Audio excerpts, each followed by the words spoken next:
Hey, beautiful. Mummy loves you.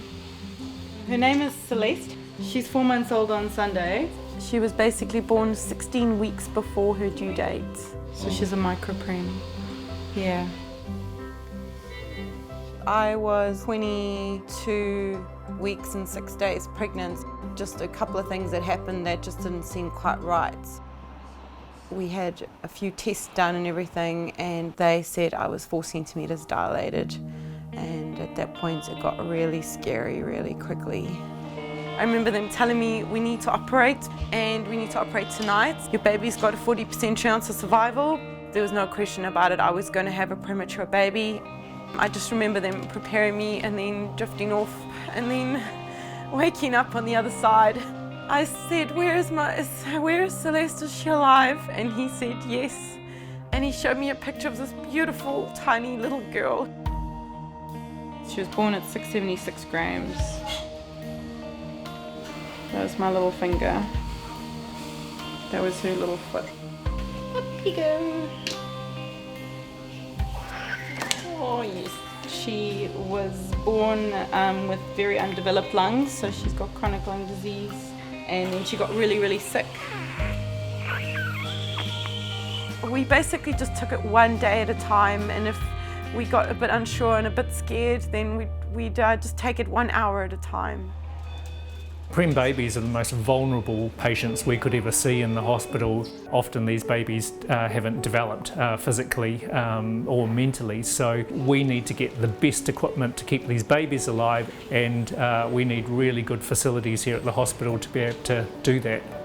The Well Foundation is based here at Waitakere Hospital to raise additional money so we can improve healthcare and boost wellness all through West Auckland. You've got all your leads. She looks comfortable. It can be very overwhelming initially for parents to come in. It's a very clinical place. There was more machinery than baby, pumps attached to her, all this technology so that our little baby girl could live. Okay, it's a little bit bumpy. There we go.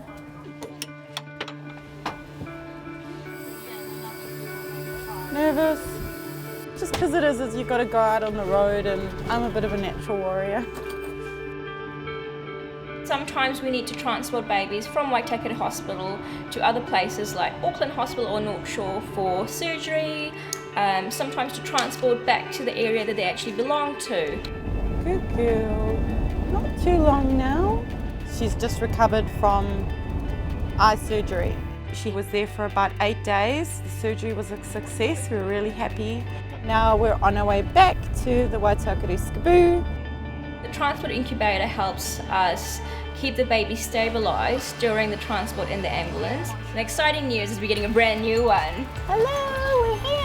We wouldn't have a new transport incubator come into the hospital without the support of the $1 Million Mission, and through the 20,000 odd votes that we received, we got the $100,020. And baby's doing really well. Yeah, She's come a long way. she has. The nurses at the NICU and the Skaboo are really amazing. What they do every day is worth it, because it gives us parents hope that if our babies are born too early, they still have a chance to live. I'm gonna cry. Yeah, so that's basically our little journey. It's been a really long one, but yeah, we're getting closer to the end of it. 157 days in the hospital, and we're finally taking her home with us. We're going now, all the best. Bye, Roy. Thank you so much. Oh my goodness. We've been in hospital for a really long time. She has. So we're leaving the hospital with our little girl. We're leaving with our little girl. Hello, princess. You're home. About 22 weeks ago, I came home from the hospital without my baby. And now I finally come home with my baby. I'm coming home with my baby. I got my baby. Oh, I'm elated with joy. Beyond words, actually. It's just amazing to have my baby girl home finally. It's the next chapter of our lives. Did you see that little facial expression? I run this house now. Down you go. She's a little fighter. She's sassy and she has just really defied the odds. We have got an amazing, gorgeous little girl that is just going to bless us out of our socks.